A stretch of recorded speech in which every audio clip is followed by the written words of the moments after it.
sarkar mi poimo tak tak le he hun mang tura lo tel zong zong te zoram chung le pona he program lo clear tu mi zo mi pui zong zong te state day voice som thum le pasarina den chen hian NGO coordination committee IO in chibai du sakna kabuk masa chewani voine hian ama saberin he program kan man theina state day kan lom theina chotianga lom tur kan nei theina chan hi mi pui te hian kan hriat thar le tulin ka hria a chan ber chu peace accord rem na le muan na kan nei wang kha ani rem na le muan na ina a hrin tel state uitling ni tura kong kan zo chho mek lai hian mi pui te po hian ti tur tam tak kan nei in arin oma rambuai lai hre pachin tan chuan rambuai hre om zia po kan an hre ome chu tiang hre phalo te tan po chuan voinia hian kan hrenom maya rambuai hre om zia le mangan thak zia chu mu thein alangin ka hria ani chu tianga rambuai atanga rem na le muan na om thei tura asul su tu le mala tu te ko hran hruai tu te an niamo political party sang kan politician ten niamo sarkar lama kan mi poimo ten niamo in pek atul po in pe a tloma tul po tloma lalna le thu nei na te po atula ni chuan kian hre lo te chung zong zong te fo khom le in pek na wang chuan rem na le muan nei kan hloting takhi kan nei theita a chu rem na le muan na awang chuan zalen na voina mi thangtar te hian kan nei theita a chutia ang zalen na kara chuan ke kan pen na tura hian omzane in ke kan pen chho zel po hi a thain arin oma asul su to le mala tu te zong zong hi voinia state day kan lom nia hian mizomi pui te hian za na chibai kan buk thar le tak zet chewani ti ka soidu ani eti mek la hian arem na le muan na vela hian kan tap rengang ti hi a hla oma chutianga then mai lo chuan state puitling kum som thum le pasari zet kan ni ta ka chuan puitlin na kong zo a ke pe ne ro hi chu atul to tak zet ti chu a hriat ani chutianga ke pen chho tur chuan tumru na te waisen na te dik na te nen malam kan thlir te po atul ome chutiang tur chuan voinia kan sarkar mi poimo zong te po hian ngei tu thar nen hian he rama hian na i thok tlang ang u ti in mi pui te ai oin kan som tak zet cheu ani chu ma son da chu om ze nei thei tur chuan kan ti dan phung pa ngai pet te mo kan kal dan phung thri na mo kan ma mi te lo ti dan thri na mo ringot hian ma son da hi arun keng chuak zo lo ti chu a hriat vek mani atanga change om lo chuan thil dang lam a thleng thei lo ang hian voinia chuan kan rama hian department sang ate kan in tender ve a chumi en kol tu chuan minister te in director te a sarkar lama secretary ti te po mitam tak kan om ve ta zelani state puiting kan ni chhota ka chuan chung te chuan kan ma mi te ti dan ang mai ni lovin atharin kal phung thar tak takin mi pui te be sei ang ngei hian ramtan hian change tak hi siam tur hian kan ngei tu na kan fin na kan thiam na zong ki khongai takin voini tang hian ngei tu da thar nen bang thar turin mi pui te hian kan dei sei tak zet chewani ti hi ka soi le du bok ani tutiang ni lova midang te ti dan phung ang ringota kan hun kan man liam chuan a man zo thei vek ome ten tumru na le khatiang ati tak na ne na kan ti chuan department a kan claim lutuk ti amo amhala tu kan claim ti amo sumle pai kan nei te hi a claim lutuk ti amo kan hun nei a claim ti te mo heng hi chuan lam atling lawang kan nei kan nei ang tok kan ban phak ang tok man tangkai thi ama chu ram le nam ta na ma son tura kanin pe pun thiam te po hi atu lani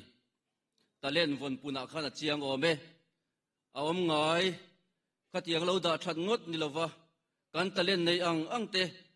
kan resource nei ang te om se nei mang chuak thei tur chuan voinia kan ho tu te hian ngei tu na thar kan sen atul tak zet ome kan rama hian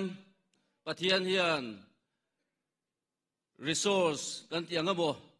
thil ro pui takhi lein huai thuk taka hian min da saklo che khat lek lek le chung lang hang thra hi min pe a chunga chuan taimak na nen om se nei ke kan pen chuan mi pui te po hian ma son tur hian thei tok chuin tran kan lak thei hi arin oma mi pui te ro chu kai huai tu mamo kan ni angin min kai huai tu tura voinia kan rama pathian na min pek te hian thei tok chuin mi pui te min kai huai om se nei min kai huai tur hian kan be se tak zet zet bok ani mi zo mi pui te kai huai nuam tak kan nia a tha zong chuan tu ta chuan lung thu pathum lian tak tak sarkar te NGO te le ko thran te hi in lung rual takak ke kan pen chuan Mizoram mi pui te hi kai huai nuam tak om ze ne kai huai thei vek kan di in ariat ani hal pu hal chung changa meipo hal lawang u it kan ti chuan kan hal lo duak thei maro chu hal alo rik le chuan ti top le ero chu har viau to thin chu ti anga chuan a tha zong a hi chuan in kan the dual mai ani ten a thalo zong po hian kan the dual bok khi na han sem thut ang deuh hian mizomi puite kan on dual mai ni khe puam ani point kan on duala tin chia puam ani point kan on duala benglem ani point kan on duala a engemo a pathian thu lampang zong puwa run che thar deuh an om point kan thile dual boka tu tiang chuan mizomi puite le lam a hian kan the ton zung thin bok ani chu tiang anga chuan kai hruai na dik kong dik zo ero chu kan mamu a kong dik zo kai hruai na dik nen ke pen dik ke che dik hi mizomi puite hian kan mamu tak zet zeta chu tiang tur chuan alu shum a phong vuan tu te hian kong dik min zo pui tak zet tak min zo pui hi apoi mo tak zet to in alang ti hi voin ni ka soi le du bok ani rambuai shayom tak kara kan hun masalama kan hruai tu te kan pile pute an lo om to trin voinia po hian thenom loka rambuai shom taka kan mi zo u naute zo na thlak u naute an tal reng bok zong te chuan mizoram hian run pan lo theilo kan Jerusalem kan ti om kan ti ani chu Jerusalem chu bel tlak ni tu chuan kan in todel angai in todel lo chuan helama kan lo tram pui ringot chuan omzia anei lovang chu in todel na nei tur chuan taimak na lo chuan in todel na kong hi azo theilo ti po hi mi pui te hian kan riat thar le po atul ome chu ti anga mason na tak nei tura taimak na de na kan ke kan pen chuan he ram hi ram nuama tu nai nuam zo ka hian kan la siam chuak nge yang ti hi kan be sei tak zet ani amaro chu tu ti mek lai chuan ram ral muang le ram nuam ram mason ni tura ke kan pen mek lai hian ati thuan op tu ati der thong tu aral muan na le aro pui na ti der thong tu hi tam tak tu na hian min nek tu hi chung lam le pon lama hian aw mek bok abik takin rui lo chung changa voine kan officer lian tak te hian kan cm le rui lo ni tina run lu dan te kan thalai te zan khotai rek thleng po a kholaya an muthiap thua phan hu te tu ti mek laya nan nakhir khan tak rui lo ina aken tel vei engamo zat kan pungta te in airport lamatang run hothin kan sarkar ho tulian tak te pon in mutrinang akal kong zong a kong sira ruak keng kung ang chi te rui lo munget ngut ang chi te kan mu vek chu kan din mun state kum som thum le pasari kan din hu po kan din mun di alani mek ani zan lai ati hian aizol kho pui chung te han fang teng u kan din mun hi athalem lo wani ti chu alang reng ani kan ral mun na ti der thong thei tu hi tam tak a omani dan lawa sum do na te po tu na hian nasatakin alakal mek ti po hi a mutu te kan ni vek ome chung zong kan ral muan na kan rem na le muan na ti der thong thei tu teng te hi khongai takin dole tur hian voinia hian